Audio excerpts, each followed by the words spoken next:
Third prize yes Aishwarya, అమ్మాయి third prize గాజుగా sponsor చేశారు.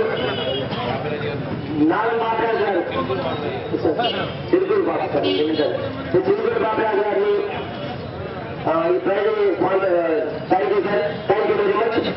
Okay, so ఇవాళ ఈ కార్యక్రమాన్ని మాకు సహకరించినటువంటి పూర్వ ఎంపీడీసీలు, సర్పంచులు, ఎస్పీడీసీలు అందరికీ కూడా హృదయపూర్వక ధన్యవాదాలు తెలియజేస్తాం. మరియు తెలుగు సంఘం నుంచి కూర్చున్న ప్రజలకి, అలాగే డీజీసీల ఉద్యమానికి ఒక ప్రత్యేక కమిటీగా ఏర్పడి పాల్గొని పట్టణంలో ఈ కార్యక్రమాన్ని విజయవంతంగా నిర్వహిస్తున్నటువంటి వేదికలో ఉన్నటువంటి కమిటీ అత్యంత మహానగరానికి కూడా ముందుగా హృదయపూర్వక నమస్కారాలు తెలియపరుస్తున్నా. అదేవిధంగా ప్రతినిత్యం ఈ కార్యక్రమం విజయవంతం కావడానికి విద్యార్థులు కానివ్వండి, ప్రతి ఒక్కరు